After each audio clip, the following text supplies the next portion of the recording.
It's like she set a bomb in the beginning. And she rolled out. Look at it. Oh, shit. Look what?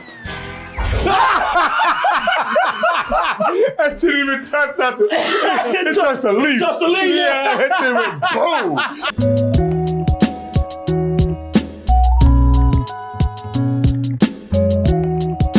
Everyone, just a quick reminder to join me for a night of sit-down comedy at the Broadway Comedy Club, December 13th, this time in the big room. Get your tickets by going to doubletoastedny.com, broadwaycomedyclub.com, or simply doubletoasted.com, and I'll see you soon. You know, back in the day, when somebody would ask you, they say, man, do you like R&B? People say, of course, I love Rocky and Bullwinkle, man. Starring that supersonic speedster, Rocket J. Squirrel, with his pal Bullwinkle the Moose. There you go, people. Bullwinkle the Moose. It was always Rocky's show, Rocky and Bullwinkle, but Bullwinkle was always the one that was the star. Right. Yeah, you could say, I'm gonna watch Rocky. And they're like, what do you mean? Right. I'm gonna watch Bullwinkle. Oh, there you go. Oh, well, why didn't you say so? Mm-hmm. Now, this show, some of y'all, I mean, everybody's heard of Rocky and Bullwinkle, but it really meant something to the people who grew up with it in syndication like I did back in the 70s and 80s. Mm-hmm. But then, you know, back in 1959, though, when it started, that's when Rocky and Bullwinkle started. It was a very popular show, lasted until, I think, 5 years. 1964 is when it was, it got canceled, I guess. Rocky and Bullwinkle have left such a lasting impression that some of our greatest legendary actors love those two so much. They say, you want to see one of the greatest comedy duos of all time? Check out that Moose and Squirrel right there. And one of those people that really, really just love the hell out of Rocky and Bullwinkle is none other than Mr. Robert De Niro. This summer, evil meets its moose. Good evening, America. Are you talking to me? What? Are you talking to I even like the narrator, like, what? Really? Are you serious, man? You're not doing that. Are you not here? Yeah, you really, we doing this? Okay. People, that is Rob De Niro as fearless leader. He loved, this is a passion project for him. It's weird because that was always my understanding. And then today I read that him and Jason Alexander, thank you, both said they just took this for the money. Okay. Bullshit. I remember when this was coming out. I know. He spearheaded this. His production company did it. Tribeca Films did it. Tribeca Films. He made this happen. No. It's funny how after it's a bomb, now the narrative has changed. Oh man, we just did it for the money. I'm sure you did, but you also did it for the love. You love that moose and that squirrel. And you know what? And we're gonna talk about this because that was the big story. Everybody remember him. Yeah. They remember him at the Academy Awards. Like, well, you got that crazy ass haircut. That's right. He went on Jay Leno, and then Jay Leno was like, "What's up with your hair, man?" He was like, "Whatever, man." You know, he was gonna surprise the world with fearless leader right here. Yeah, because then he had that haircut when he brought Elia Kazan out on stage. That's it. Yeah. And everybody's like, "Why are you bringing this traitor out here?" Oh, more so, what the going to your head? Yeah. Okay, this traitor right, that's fine, but man, who messed up your head right there? It was the both things. You're like, what is going on right now? I'm just confused. Jason Alexander got a lot of nerve talking about, I took the role for the money. Yo, you mean like the hotel for dogs, whatever else he was doing? Or that Benson checks in or Dunson checks in? Oh, right. Yeah, you wouldn't exactly tearing the film up. Shit, after you acted with that moose and squirrel, you went on the monkeys and dogs and all kinds of stuff. I'm just saying. So, yeah, people, this is the live, listen, you know what's going to happen. You know how it is in Hollywood. This is the live action version of Rocky and Bullwinkle, kind of live action version. You know, if it's popular, if it's got a legacy, if it's a cult classic, if it's beloved by a lot of people, Hollywood's going to option it. If it's an available IP, they're going to try to make some money off of it. Yep, and that's where Rob De Niro comes in. He's like, all right, it's available. Let me go ahead and get my company, Tribeca Films, to make this. And I think I make a perfect fearless leader. This does follow the cartoon where you have Rocky and Bullwinkle being chased by, it was always a weird cartoon. We never really thought about it, while there was a flying squirrel and a talking moose being chased by two Russian spies. Right. You know, we never thought about it. It was just cartoons, but that is what continues here, except this time, Boris, Natasha, and Fearless Leader have escaped the cartoon world, and they're in our world, and Fearless Leader wants to take it over by being president. How's he going to do that? Well, we'll get into that in a little bit. Let's go ahead and start where we always do, at the beginning of the movie. The beginning of the movie, when I'm watching this again. I've only seen it once, and that was 24 years ago. So watching this, I was like, you know what? It's a good start. It's kind of doing an ode to the original. It recreates the original art style and animation, gives a little recap of history from Rocky and Bullwinkle's period. The New York World's Fair introduces a bright new future. And you know what? It also has a sense of humor about itself. It's got the same sense of humor from the old Yeah, cartoon. this has a great sense of humor about itself because, they make fun of themselves being canceled at the time. And after 5 scintillating years on the air, Presto! the Rocky and Bullwinkle show is abruptly canceled. Canceled? Yeah, get your ass on over here now. And I don't think a lot of people, as much as we love Rocky and Bullwinkle, I don't think anybody was exactly torn up about this. I mean, you can only do puns for how many years? I mean, 5. They got 5. They got 5 good years out of just doing puns and almost recreating the same story, if you want to call it that, every episode. And that's for the people who do remember Rocky and Bullwinkle. Now, kids back in 2000, when they heard that they got canceled, they were like, so? Okay. I don't know them. Yeah, right. They're like, what got canceled?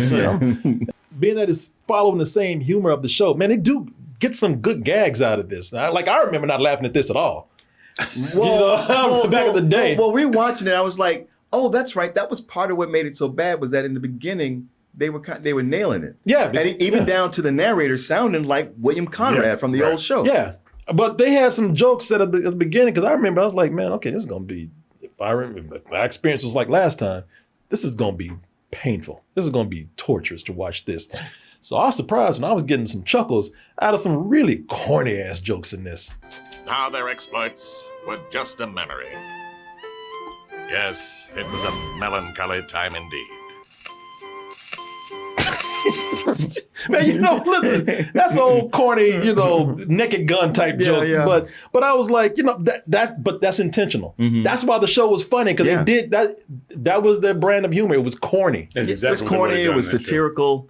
It was not written on a kid's level. Yeah, that's Right, that's why the original show was funny, because that meant that puns and little goofy jokes like that was between Rocky and Bullwinkle. That was their shtick. I'm the chairman of the Frostbite Fall Society for Wildlife Conversation. You mean wildlife conservation. What did I say? You said wildlife conversation. Well, somebody's got to start talking about these things. It's kind of like a Monty Python kind of. Well, it's vaudeville almost, yeah. This is people. This is what we loved this when we were kids. They're telling all these little silly ass corny jokes and these puns. That's why we watched Rocky and Bullwinkle, because it was so bad that it dared us to laugh. It's like when you've seen those videos where people just tell dad jokes to each other. Yeah. And it gets so bad that they're funny, man. Even the narrator, as you say, even the narrator gets in on the act. While the narrator, that's me, down on his luck and out of a job, was forced to move in with his mother, where he was reduced to narrating the events of his own life. The only thing his mother, kind of funny. Yeah, that's funny. And what's even funny is that his mother don't want to hear that shit. The chicken tosses the salad and mashes the potatoes. Oh, Sonny, shut Show up. your ass up. Ow! He does sound like William Conrad. He even narrates it. In Yeah. Ow! The dexterity and the speed. Shut your goddamn ass up. Like, I done told you about that shit I already. don't want to hear that shit no more. exactly. Go get another job. Even your old favorites, Boris Badenov, Yeah. Natasha Fatale, Fatale, and Fearless Leader are back. Pennsylvania, where Rocky and Bullwinkle's arch rivals, Boris and Natasha, and their fearless leader. What's going on? I guess we're done. And I love this dude. He's like actually got his blind up. Yeah, man. I'm up here laughing at a lot of this stuff. I don't remember laughing at anything when I saw this. Maybe I was just a bitter young man. I don't know. And then they started introducing some interesting ideas, like Frostbite Falls from the cartoon. Mm-hmm. So now here's where things start to change for the movie. Frostbite Falls is an actual place now. It's not a made up, drawn place. It's like Toontown. Mm-hmm. It's an actual place. And since the show has been canceled, unfortunately, Frostbite Falls has seen some hard times. Frostbite Falls, Minnesota. Once the beloved home of Rocky and Bullwinkle had been a thriving cartoon town. Now it was crippled by years of reruns. Y'all see that theater is closed, Yeah. but they still show movies to the homeless. Damn bumming. Was funny to me. He got like he don't want to live there. He just want to watch a movie. Right. He's like, well, I guess I go to my non-home. Right. You see that they had a garbage can with fire in it. Yeah, if you look at this, look, it's closed. Yeah. But I'm saying the garbage can Yeah, with the fire. garbage can with fire. This dog is over here. Yeah. Look at Doing homeless. heroin. You know, they're talking about how Frostbite Falls has taken a downturn for the worse. You know, the city's a slum now, a skid row. So fortunately, if you want to, you can actually, if you know how, there's a way to escape from the misery of Frostbite Falls, and that's by crossing over into our world. Fearless leader and his cohorts went underground, whereupon they embarked upon a terrifying plan. A plan that would take them to a space. Hey, Hey, come on, man. do that one more time. Shit, I don't fear your ass that much. Yeah, exactly. I actually like that. He whipped his ass. Terrifying. Faster, Your bitch. A place where, with the right special effects, it might just be possible to break through to the other side. So, in that scene right there, if you look, again, there's a lot of really cool details here. I'm gonna scroll through this so y'all can see. Like you can see right here, I missed this. I'm just now seeing this. They got sea monkeys down here. Oh yeah, no, I caught And this. then that dude right there. I caught the Mafia guy. guy. Yeah, I got the cement shoes. Now, what I didn't catch before was in there digging. It looked like a little pocket with some demons in there. Yeah, it was like a little pocket of hell right there. Like right here. Look. Oh, yeah. Having a party. And they're getting off, man. Little demon jazz club down Yeah. there. You got an accordion. Yeah. Which is an instrument of hell. So far, I've been laughing at some of the stuff that they've been doing that I missed the first time. I'm actually getting more entertainment out of this. And probably because so far they've been regurgitating a lot of the show itself, a lot of the format of the show, even though they've been doing like small changes here and there. They've been getting by nostalgia and whatnot. But once they cross over into the real world, well, that's when the movie said, okay, now you're on your own. You know, you can only dick ride us for so long. It's Masters of the Universe again. As long as they are in their realm, everything is good. And once they cross over to ours, Earth or where we are, everything goes to shit. Yeah. They've been coasting off of this good nostalgia. Oh, that good old taste of nostalgia. They've been coasting off of that for a little while. But now, when hey, look, if you want to cross over to the real world, that's on you. Now you on your own on that one, and we still got a hour and 20 minutes of movie left. Oh no! You want to do this? You sure you want to cross over? I mean, This is taste nostalgia. He's like, yeah, eat that, but it's seasoned perfectly. I'm gonna just put some salt on it. Somebody, the cop goes off. Oh no! You gotta eat it now. No, you wanted it. No. Yeah, You want to bring your ass over here. No, do your own work now. We can only help you so long. The weirdest thing though is that when they do cross over into the real world, I'm still not hating it like the first time I saw it. Sure, you can see the moment they hit real life soil, the moment they touch down on reality grass, the shit is already being stretched. You can already tell that they are trying to figure out how to make this a movie for the next hour and 20 minutes. To show you how much they're stretching this. Fearless leader, he crosses over into the real world, Boris and Natasha. He goes to Hollywood, as you just saw, and he tries to get an executive to make the Rocky and Bullwinkle movie so that he can actually, not get close to the real world, but if they sign a contract to license Rocky and Bullwinkle, then he can officially cross over into our world. This contract gives you all rights to the Rocky and Bullwinkle show. All you have to do is sign right here, and your first producing endeavor is as good as gold. Feel like, what the f***? Okay, this is where we're just doing anything now. Y'all didn't have no real idea on how to do this, so you just made some shit up. you didn't really think it through. You just made some shit up real quick so we can just get the ball going. Right. They wouldn't even let Janine Garofalo talk. And they just keep cutting away from her.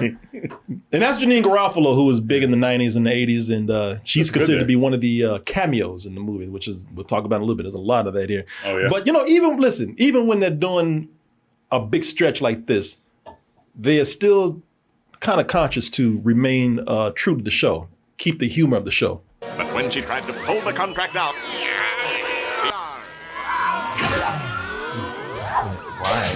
Them and their stunt doubles. Yeah, I know. Ain't nobody threw Robert De Niro and they Russo across the room like that. And face landed into a pile of damn cans. They still managed to do all those silly ass puns and whatnot, and I'm still getting a chuckle out of these because they're so stupid. Hey, how did that happen? We are attached to the project. It's like, okay.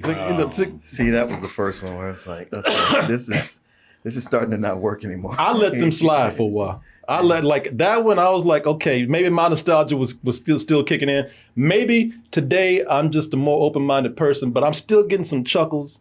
I don't really like puns, to be honest with you, but if I'm watching a movie and that's the purpose, and somehow, for some reason, the dumber they get, the worse they get, the more I kind of get a laugh. It's just that the cartoons have a better comic timing than these actors. I was gonna say that was bad comic timing. Also, the wide shot didn't help that at all. No. Listen, there's a reason why the show worked and this bombed, all right? I'm saying when you said this bomb, you just showed all three of them like, yeah, we know. Back when they thought this was going to be a hit. Because it looks like they showed up for a Halloween party. It does. Not like they're playing characters. And not a good one. Mm-hmm. So when that happens, when they come over, like, look, that stretch, I'm looking at like, boy, when is this going to snap and break? Because y'all stretching the hell out this thing right now. So when they come over into our world, that's when we hear Fearless Leader's plans, his great plan on how to rule the world. According to our sources, 3 days from now, Fearless Leader plans to broadcast TV shows so terrible, they'll turn anyone who watches them into a mindless zombie incapable of independent thought. So now he's taking over all of the TV stations. He's buying one TV station up after another so that he can broadcast bad TV. And if he broadcasts these bad televisions, then it's going to make everybody's brain in a mush. And that's where he can actually come in and take over. Fearless Leader will have hypnotized enough viewers that he can go on the air and make the whole country vote for him as president. I think the casting is fun here. I think it's just so bad. I like the casting here. I like Jason Alexander. I like Rene Russo. I think because they are committed to this, regardless of how silly this shit gets. Practically whole country is zombified. Just the way I planned it. But their commitment, look, no matter whether you like them or not, no matter how committed they are, their commitment got nothing on Robert De Niro. In his mind, he is Fearless Leader. He lost he lost himself in this role right here. And it's funny because he's played so many legendary roles that you could tell that look, life was not going to be complete until he played Fearless Leader. For some reason, he had a hard on for this cartoon character right here, and he's like, I'm not going out until we get this done. And you know what? When I watched him, I was like, this man is so. Where before I was again just in pain watching this movie. I'm like, man, this dude, he is so into this, and he's having so much fun with it. All right, you know what? I'll go with it too. These shows had better be terrible. Don't worry, Fearless Leader. Put on your protective glasses. That fool's having such a good time. I was like, all right, this is silly, but man, I actually like him as Fearless Leader in this. I mean, because I'm not saying the movie's great, but I'm like, shit, he's into it. He's playing it, and he looks like the character. I'm like, all right, I don't know what's turning me around on this, but I'm just like, all right. I'm having fun watching them. You know, I wonder if it's because you've seen Bad Grandpa or Dirty Grandpa, whatever it is. That, you know yeah. You know what I'm saying? So it's like, it ain't that. It's him not taking himself seriously. Billy, you know what? I still think I like him in this role, but you know what? I've hated him in those grandpa movies and some other things. I'm like, so this is pre-grandpa, nasty grandpa and crazy and horny grandpa and all that shit. And here's why about my father. That's another one. Oh, really? Right, I didn't even see that one. And here's why you were mad back then, because this is right after Analyze This, where he was actually good in that, and it's a comedy. Yeah. See? So Yeah, 3 years later, you saw him do this shit. You're like, ain't this better? Yeah, but watching it again and again, I'm watching it at home, y'all. I'm having a whole new different experience with a lot of these movies. So I'm just kind of like, you know what? I'm actually kind of, I couldn't wait for him to get back on the screen because I was actually enjoying him, man. Listen, I even laughed at there's so many bad things I'm laughing at in this, and I just felt bad for it. I'm even laughing at the bad shows that they're using to turn people into zombies. Because they got one, because these shows are ridiculous too. They got one about 3 spies and a horse. And the laughter never gets away. Who will also be a spy? Now, even like what the f? Yeah, he was like, yo, man. Really? Is that really? Look, man, I've been with you this whole time, but I don't know about this. But the funny thing about that horse that horse show that actually made me laugh is that it's implied that the running gag every episode is that they keep anally violating this horse. The horse has swallowed the transmitter. Not again. Put the horse hands right out there, man. And they actually show the horse again, indicating that they went all up in his ass. They certainly enjoy their TV at the White House. Deeper. Yeah. Don't forget the taint. Yeah. All of this was fun. For a while, you know, let's just say it was more fun than I had last time. But you were prepared for it this time. I was a little more, I had my guard up, but the good times didn't last very long. What about once the plot kicks in? What plot? See, that's one of the things I want to tell y'all about this. Okay, so let's just say this.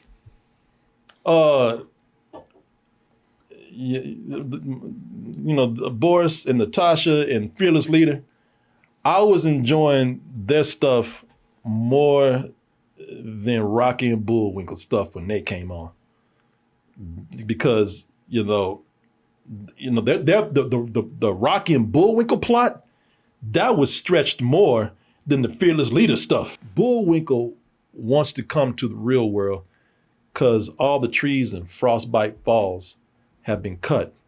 So he wants to go and see the president. I'm going to the White House to talk to the president about the trees. Bullwinkle set off on the road to Washington. So how do they cross over? Because he just can't just walk into the real world. Otherwise, they would have done that a long time ago. Well, I'm glad you asked, even though you didn't. Yeah, you don't have to tell me. No, I'm sorry. That's what we're here for. So how do they cross over? Well, look, I got the answer for you right here. Fortunately for them, a young FBI agent named Karen, who's played by Piper Perabo, she has just been assigned to stop Fearless Leader. And it's a good thing, too, because out of everybody in the FBI, she probably loves Rocky and Bullwinkle the most, and maybe a little bit too much. Are you familiar with the Rocky and Bullwinkle show? Oh! Like, shit, I thought I was crazy. Shit, who hired your ass? Yeah, for real. What's wrong with you? I don't think it's going to work. You know what? Why don't you go back to being an analyst? Yeah. Rocky and Bullwinkle ain't that goddamn funny. So she's put on the assignment to stop Fearless Leader, but thing is, she has no leads. So she says, well, I'm a big fan of Rocky and Bullwinkle. I'm sure that they can help.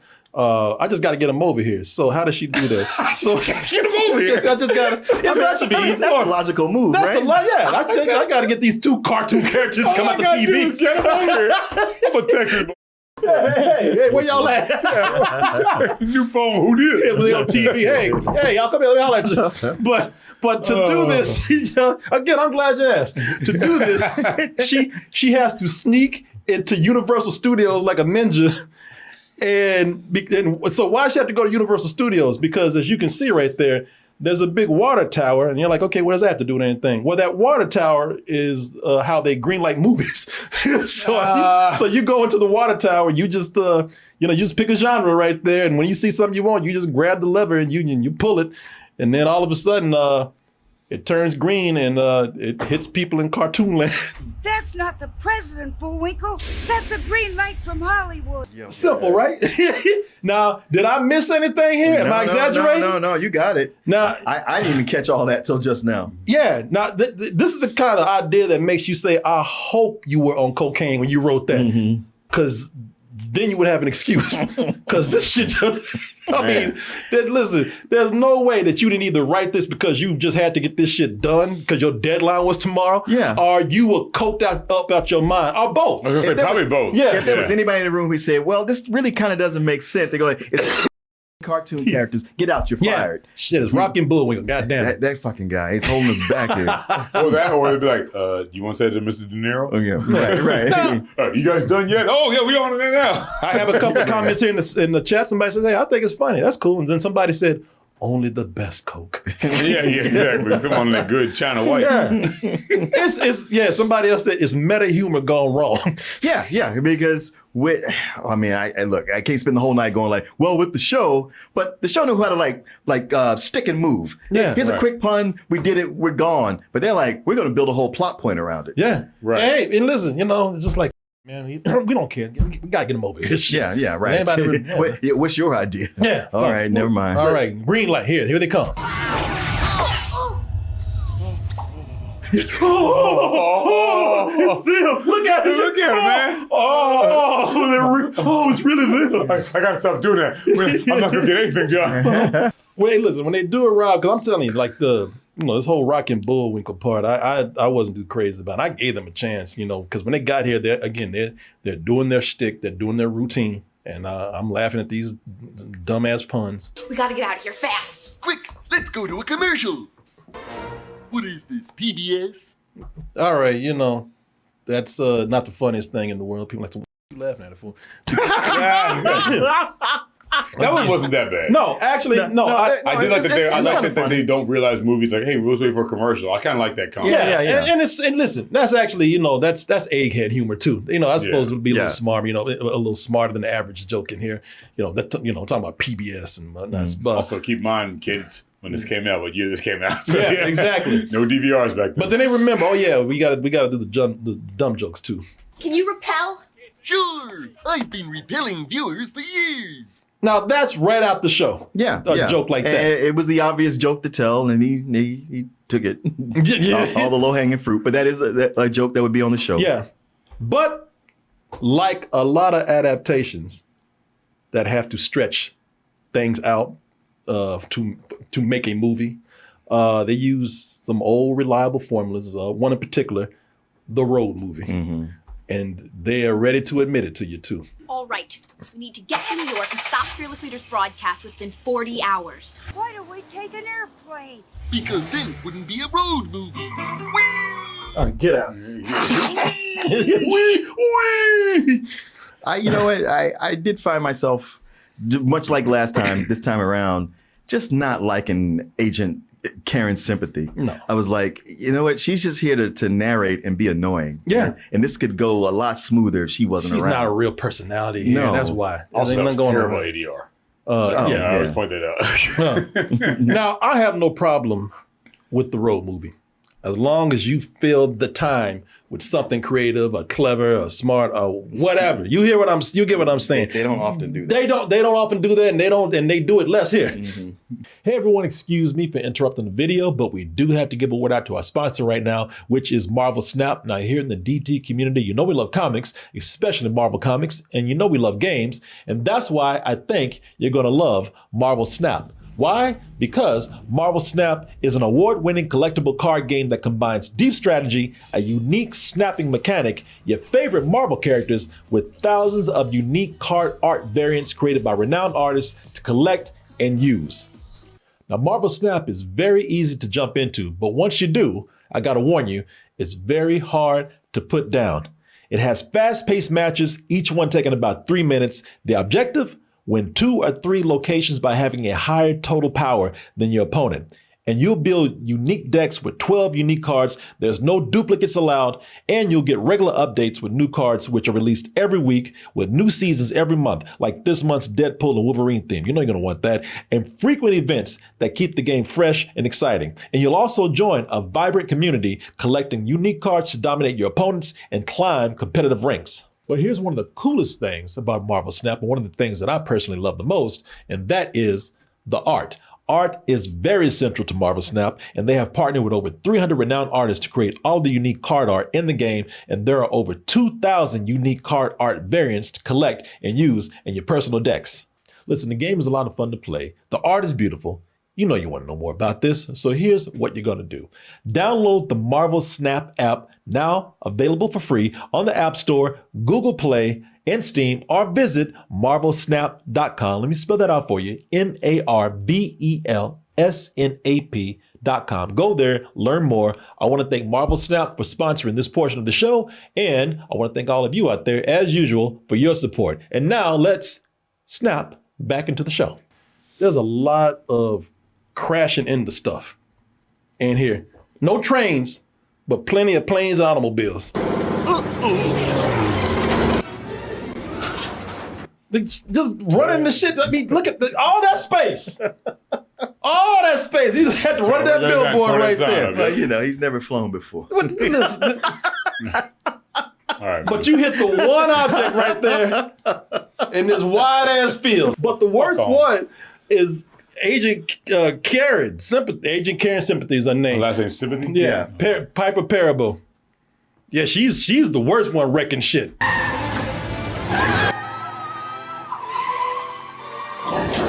Tipping hay trucks. Yeah.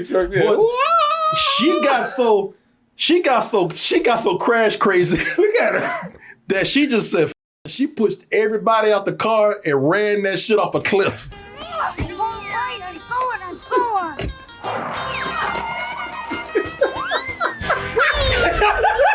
Exploded for him. Yeah. It hit a bush. It fucking blew up. It's like she set a bomb in the middle of the cliff. And she rolled out. Look at it. Oh, shit. Look what? That shit even touched nothing. It touched the leaf. Touched the leaf, yeah. That thing went boom. And you can see the explosion clearly comes from inside the car. Yeah. That shit was there. I'm talking about the driver's seat. Yeah. Oh, yeah. That bitch lit a little stick of dynamite. Yeah, they had dynamite in the glove compartment or something. They hit that damn tree branch. Yeah. Boom. That's why she knocked their ass out the car. But she tried to do some subterfuge, like, they died. So Boris and Natasha, they're trying to capture them before they get to New York or kill them. So they're doing Acme stuff. You know, they're dropping bombs and stuff on them. So they're trying to dodge. So she just. I can't do it. I ain't got time for this shit. Yeah. I hate this car anyway. Yeah. She said, fuck it, I'll just fake our deaths over here. That whistle. Yeah. There's another one when she jumps out. Is it? Yeah, I think so. Watch. Yep. I told you. We don't need 2 in a row. When she punched Bullwinkle out the car. Yeah, was waiting. He was getting on his nerves. She was telling him to get the hell out the car. We about to die. He's like, well, why are we gonna do that? She's like, get the hell out. And Go back. Rocky's like, shit, this bitch is crazy. Go back.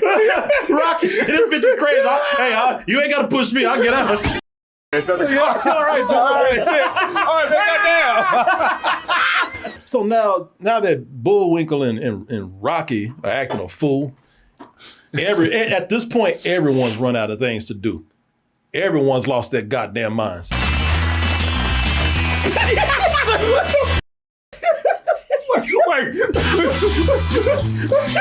Niro dancing. Yeah, he get it. Boy, he's the one that's going off the most. He got the moves. Look at that. Billy, my dancing shit. What is this? And everybody like, this is us. All right. I will say this: Renee Russo does look kind of hot. Yeah. No, she's very hot. I thought it had a thing for her. She can dance all day. I know I praised Jason Alexander and Rene Russo, but I'm gonna tell you, I'm with you. This is where I'm like, look, I might like the way they did the casting with them. Oh, I might have to sneeze. Hold on. Catch up with me. Shit, it's right. I know. It's right there. I hate that when that happens. I like that casting, but I think that the movie did them dirty, man. Because they make these characters way more stupid than they are in the cartoon. Yeah. You know, because with them, they're always trying to make them. They're trying to Wile E. Coyote them. You know, in the cartoon they were chasing, but they weren't doing like that. They weren't doing Looney Tunes Acme shit like Wile E. Coyote, but they do all that with them right here. Forgetting as he did one vitally important piece of information. I ain't the cartoon no more. Okay, this is Looney Tunes. This ain't about Rocky and Bullwinkle. That is right out of Roger Rabbit too. Yeah. Oh yeah, they reference Roger Rabbit. I mean, the thing is, Roger Rabbit opened the door for a lot of bad shit too. Man, there's so many bad things here. Because they did this because they like, man, that Casper, you see that? Yeah. That's our inspiration to do it. Yeah, exactly. Yeah, well, they got them doing all them coyote mid-air falls. No helicopter. And as luck would have it, a traveling mattress salesman just happened to be passing by below. That's Billy Crystal, by the way. Yeah. Yeah, De Niro's calling a lot of favors. Yeah, he really did. They started, but like again, doing shit that they didn't do in the cartoons. They ain't do no Wile E. Coyote type stuff. They didn't speed up the film and made them run fast and look wacky and goofy. Ready for action. And everyone was cool with De Niro being fearless leader as long as he kept it away from his legendary roles. You can do this crazy shit all you want to, but let's not mix things, all right? Shit, he said, my fearless leader is gonna be so epic. I am willing to put my legacy on the line for it. Are you talking to me? I'm like, really? Wait, you're not about to do that. So, yeah, exactly. Yeah. He's not gonna do that. He ain't gonna do that. That just sounds like. And who else are you talking to? Well, I'm the only one here. So you must be talking to me. That's what got me. I was like, damn, you went through the whole thing. Yeah. Just saying the first, are you talking to me? You're like, oh, all right. But him going through the whole monologue there, and there was no reason for any of this. No. It's crowbarred in there because it doesn't match what comes before or after it. Exactly. There was no segue or follow into this, anything like that. No context for it. That's why when he said, man, I just did this for the money. Bullshit. You love this so much that you even brought one of your best known roles in here. Like remember I said last week, shitting all over his legacy. Yeah. Yeah. And doing it and smiling. Shitting all over his legacy and not wiping his ass when he's done. Proud of that shit. And shaking your hand afterwards. Boy, he was able to I'm sure, just guilt people into being of this. Because ain't nobody going to turn Robert De Niro down. Shit, if Robert De Niro says a Rocky and Bullwinkle movie's cool, then I guess I got to be there. Yeah, it's something for the kids. You know, a lot of times these things make a lot of money. Who knows? Yeah. Right. But see, that's the problem. You get paid. There's a lot of cameos in here, which probably didn't help the movie, in my opinion. Humble opinion as it may be. Because the big problem with this movie is what audience is this for? Yeah, exactly. You know, he might have had a cameo or two, and I'm stretching when I say two, because I know they had a cameo for younger people, and even that cameo is a little weird. Where are you fellas coming from anyway? We've been on the road looking for America. We've been looking for America all day. Man, we're exhausted. Because y'all been doing a lot of drugs. Why y'all talking like that? Why y'all talking? Why both y'all talking like Good Burger? Yeah, we've been looking all day. That's not even Good Burger. That's like some nerd or something like that. Why y'all talking like this? Are they supposed to be from the Kenan and Kel show? Yeah. It's Kenan.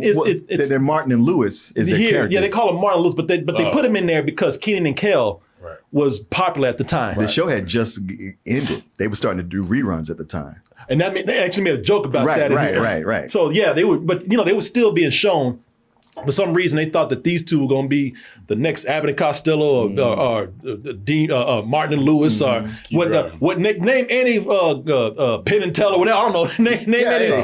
Hope and Crosby. Deadpool and Wolverine. They thought that these two, Kenan and Kel, they were going to continue to be a great comedy duo. So they put them in this movie right here for the kids, man. And I don't know why, because they don't even, because again, they don't explain nothing. They don't explain why their characters are talking like that. Wouldn't you say so, young people?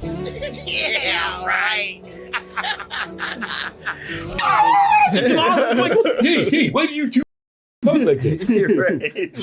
It's weird. Sounds like two. You're not real black people, are you? All right, barbecue your. If they would talk like this, they could just rob them. Yeah. All right. In your pockets. Yeah, we just play it. Hey, this is the way to Hollywood to New York City. Hey, that's more like it. It's a pistol over his ass. What you got on you? That's the kind of black I'm talking about. Shut your ass up. Bullwinkle, please shut the Oh yeah, Rocky's like, you don't get us killed, man. We're cartoons. I'm not with him. No. Yeah, you will. No need to jump the gun. I'm gonna kill this Okay, let me shoot him, man. Let me beating his ass. Yeah. Looks like I'm getting the butt of the joke. Let me kill him, man. Let me kill him. Number one with a bullet. That's what I get for shooting my mouth off.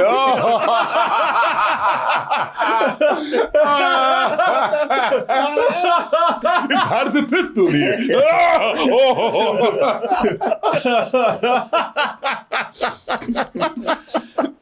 Rocky's like, oh God. Wait, why don't you please shoot him already? Right. Or me? Will you please shoot him already? You promised to shoot him. Yeah.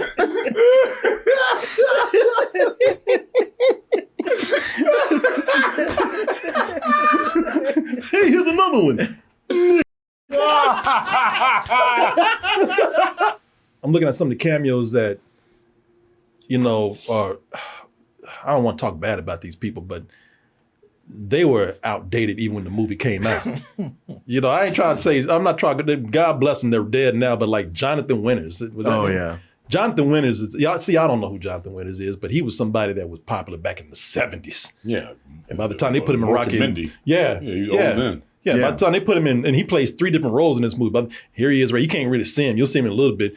But so by the time they put him in this movie, there was some people our age who didn't even know who he was. Right. At the time. Well, he had kind of disappeared, and Robin Williams brought him back for Mork and Mindy. Yeah. So then he had a little bit of a resurgence. Yeah. Yeah, but he plays 3 different roles here. Yeah. And my man is so, it looks like he is so happy to just have something to do that he just lost his damn mind right here. That's the 3rd time this month. Boy, if I had a missile, I'd blow your buns right out of the sky.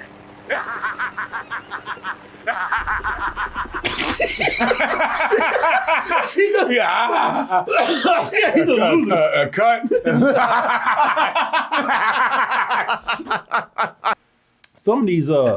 Some of these cameos might work better, even for the older ones, because some of the older people would get it. But this doesn't have a lot of adult appeal. Now, there are maybe 1 or 2 that work here, because the cameos are in and out. They're very quick, like this one right here. But she really is with the FBI. Yeah, and I'm really John Goodman. Let's get in the car. And listen, wasn't a great joke, but he was quick with it. They didn't spend a whole lot of time. It didn't end with him, it went going crazy or prolonged. He was in and out. Yeah. Also, he didn't want to say that shit. Right. He did not want to say that shit. No, he just did. He was there because Robert De Niro said, "Get your ass over here." Right, and he said, "I'm gonna say it, but I ain't gonna say that. You got 2 takes." Also, that did end up having a funny joke because they took Piper Perabo to jail, and Rocky. You say she gets arrested makes me laugh. Yeah, they just took her to jail just for speeding or something and lying about being an FBI agent. They just They just said, we'll bring your ass on. By the way, they arrested her unlawfully. It wasn't legal. They just took her to the car, just took her to jail, and put her in a jail where she busted rocks. Immediately. They took her to jail in the 30s. Straight to prison. Yeah, they took her straight to prison. She didn't get no due process. No holding cell. Yeah, no due process. no arraignment. No, they said, no, you going to the county. You going to prison. But they told her, you going to bust rocks. In one of them crooked towns. Yeah.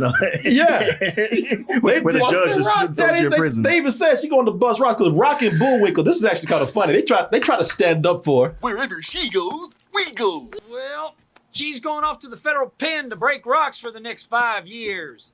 Okay, well, don't forget to write. Oh, okay. That's not bad. Yeah, that's not bad. Man, okay, this cameo I'm about to show you did make me laugh because I mean, you want to talk about random. I don't even know where to start with this. Mamma mia! It's Rocky and Bullwinkle. Man, so y'all see this shit? Was that Don Novello? That was I guess Father Guido Sarducci. Yeah, Don Novello. Guido Sarducci. But people, we got two Italian brothers from 1910. Right, pushing a fruit cart in modern day. Right. Talk about Mamma Mia. Mamma mia! It's Rocky and Bullwinkle. Your goddamn ass. Yeah. Fuck you! And your fruit. That's wild. They dressed him up in two different costumes to sync that up. And like, let's do another one for safety. Who are they? Huh? It's just one guy. Man, this is one guy, but he's playing two different roles. Man, why? So there's so many questions. Yeah. This is Father Guido Sarducci. Why not have his ass come in as Father Guido Sarducci, who he's known for? But then why have him dressed like they from 1895? Oh, from SNL? Yeah. Oh, yeah. Why have them dressing like they from from the early 1900s? From the early 1900s. Why they pushing a fruit cart from the early 1900s? Yeah, from the early 1900s. Why the f is this in here? Wait, here's another question. Why is it two of them? That's what I said. Like just one person would have been fine. Yeah, that gets the joke across. There's no there's no background, no story here, no follow up. No. What you see is what you get. Mamma mia! It's Rocky and Bullwinkle. Bullshit. They need to drop the card so there'd be a ramp. That's right. I didn't even notice that. They didn't. Yeah, they really didn't. Look at this. Mamma mia! It's Rocky and Bullwinkle. Yeah. That's why you need two of them. Yeah. It still don't make no sense. No. Plus, this movie shamelessly steals mainly from Roger Rabbit. Oh, yeah. And see, the thing is, they think that they can get away with it because of one of those things. Well, we admit it. We made a joke about it. There has never been a way to actually destroy a cartoon character until now. What about that movie Roger Rabbit? Shut up! Shut up! Yeah. Look, the only way you can get away with this is if your idea or your joke is as clever or better than the thing you steal from. If it's a lame ass joke, then it's not funny. And guess what? It's not. Bringing a test subject. Please don't send me there. Like, didn't we see this already in Roger Rabbit? Yeah. So they look at this. They even stole. They didn't just steal the rabbit. They stole the weasel too. Right. He's in Freddy the Ferret. No, he's making a joke about his friend Fred the Ferret. He ain't got no name. That's a generic ass weasel right there. Yeah. That's a that weasel. Is shameless. That is bad. Man, that's not just shameless. That's shitty.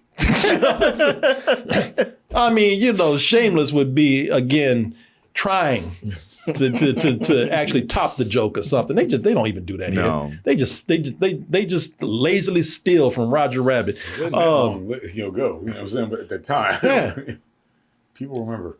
And again, there's no backstory. There's no reason. They can't even follow through with the joke that they stole.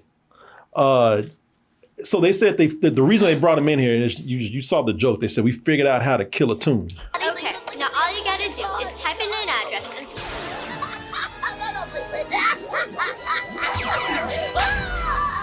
And you're like, damn, I guess they kept the word. They killed the Right. No, they didn't. That's the thing. You heard him say this. We figured out how to kill a tune. They didn't kill his ass.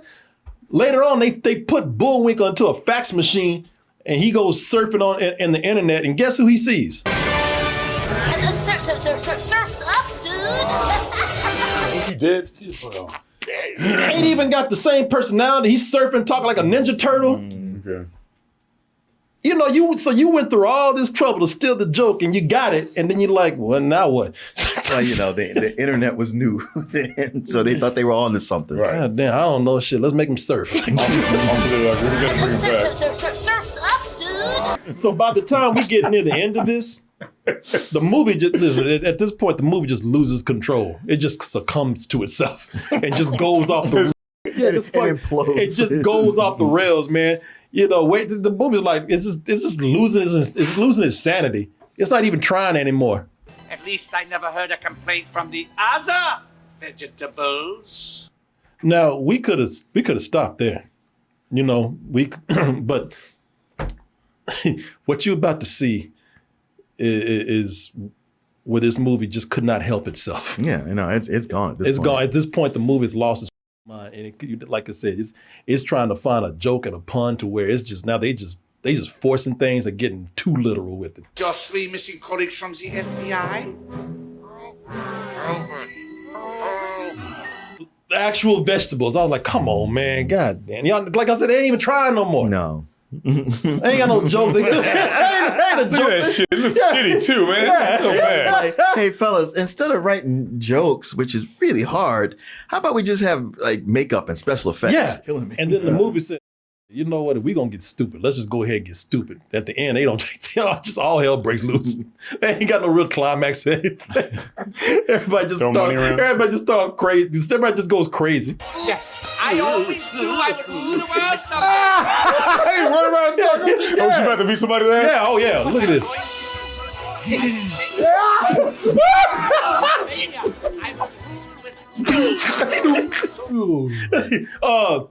Now, I will tell you this. I do love Bullwinkle at the end because this is where he starts to be like a real moose because then he's like, hey, don't let this goofy ass look fool you. Chill ass. Yeah, fuck on, man. He starts throwing people to the monitors and windows. Damn, shit. Oh, fuck. Yeah, he's dead. That dude's dead. It's a gay cartoon, though. Oh, shit. I don't give a anymore. Sometimes I don't know my own strength. That dude got on fire. Yeah, and then you two, bitch. You the main one. Get your ass up. Should have done that a long time ago. I'm tired of your shit too, mother. What happened to the puns? Oh, you ain't really mad. Oh, shit. I got the feet up in here. Yeah, your feet on there. Bullwinkle remembered that he was a moose. Yeah, because that's the thing about a moose. They look cute and they look goofy and they look crazy. You get close to one, they'll do your ass like Bullwinkle to these people right there. Worse than that. Oh yeah, I'll stomp your ass out. Get close up to them, they'll do like this shit right here. Get your ass out of here. Oh God.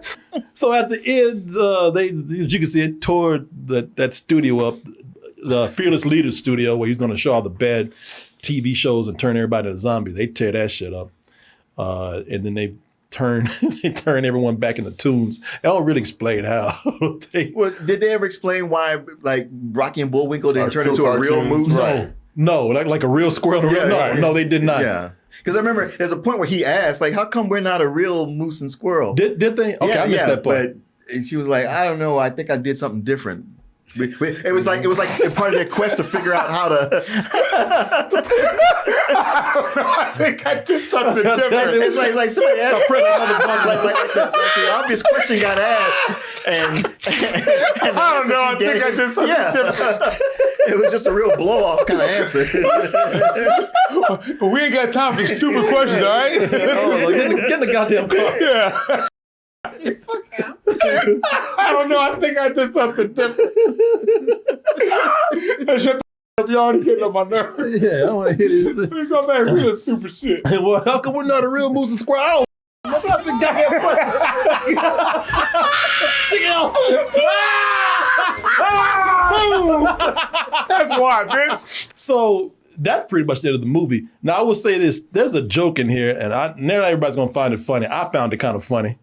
It's actually a joke that has some follow through. It's a little story of its own. It's when, do you know what I'm talking about? When Piper Peraboo's character was in jail, when Karen was in jail. So she meets this guard that she finds out really likes her. Karen Sympathy had succeeded in making Ole, the simple-minded but incredibly handsome prison guard, fall madly in love with her.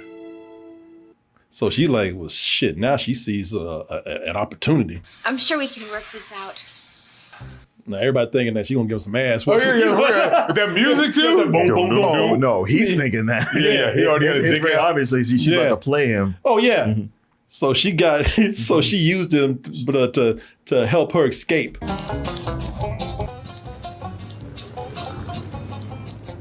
Your ass to see that big pink jumpsuit back there. I know. You didn't see that shit back there. Like, hey, Ole, you ain't smuggling no other chicks out again, are you? No, I would never make a mistake like that again. He's too stupid for anybody to think he's getting away with anything. Because the reason why he helped her escape is because she told him, like, oh, if you help me get out of here, it's not even I'm gonna give you some ass. You're like, I'll go see a movie with you. Presently, Karen promised to let him take her to the movies if he would help her break out of jail. And now here's the funny thing.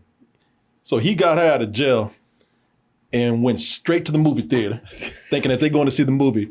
So his dumb ass got out in the car. He got out the car and she said, well, I'll be right back. I'm going to go park it. And he gets out the car and turns back and looks, and this is what happens.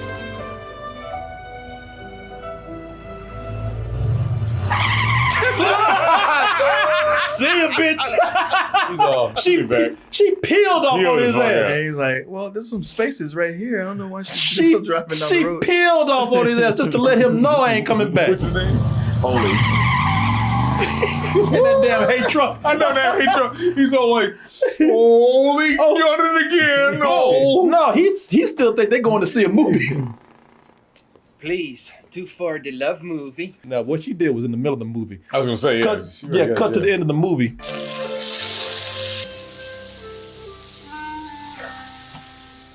He's still waiting. He's in front of the theater making hamburgers. Got a campfire. Got a growing a beard. He's growing a beard too? He's growing a beard, yeah. Making smash burgers. Yeah, man, he making hamburgers out there. He's lost that job. Actually, she got back with him. I mean, she came back to. I forgot to get the clip, but she came back to go to the movies with him. It's kind of sweet. Let me see if I actually have it here. Not really. She runs right past. Yeah, I was about to say she runs. She got to take a piss. She got to take a shit. She goes to another movie. She's like, I said I was going with you. Yeah. Hi. I made hamburgers. Sorry I'm late. So it's kind of look, it don't really make any sense. It's kind of a wrap to bringing the, to bring the movie back around. Excuse me, no outside food. Hey,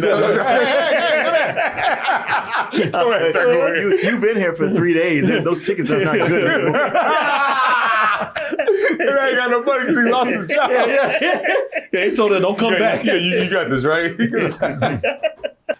Bullwinkle gets the trees back.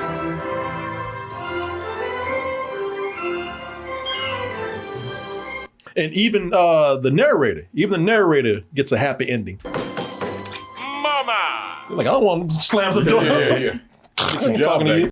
Sonny boy! Oh, there you go. So now that everybody's had a good time and there was a whole running story. I didn't even play it because there's a lot of shit in here that doesn't really have any follow through or makes any difference. It was this whole subplot about Rocky not being able to fly. Oh yeah, I know. But that had nothing. I know. That's always a thing where like we don't know what to do with this character. We got to give him something. You know why, right? Why? Because a lot of those problems could have been solved with him probably flying. Oh. Yeah. Right. So you got to take away that power. You can't just have him because the whole movie people are like, well, can he fly? Yeah. Why are you doing that? Yeah, that's true. But it seems like it's like barely halfway when they resolve it. It's like usually that's the kind of thing like you keep it going the whole time. They were just like, okay, we we got nowhere to go with this. Yeah, and then when he does, it's like there was no real strong reason for why he found the power to fly again. Yeah, just like, I gotta save Bullwinkle. It's like, you need to save him for the last 30 minutes. Yeah, but now I kind of want to before I fly. You can get me thrown out of cars and shit. Yeah. That's why he's flying, because I ain't gonna get thrown out of another. Right, exactly. Yeah, you ain't gonna do me like that again. Yeah, next time I'm gonna fly my ass away, leave both y'all behind. But he knows how to fly, and he. But see, that's the reason, though. Yeah, exactly. But he found the ability to fly, and just in time to tell everybody goodbye. Yeah, exactly.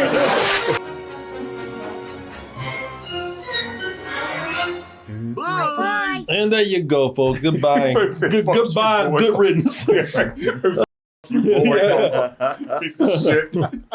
Well, there you go, people. That is the Rocky and Bullwinkle roast. Right nice there. Music at the end. Yeah, that was from I know they're from the real song. Yeah, I actually like that. Not the hip hop version, no.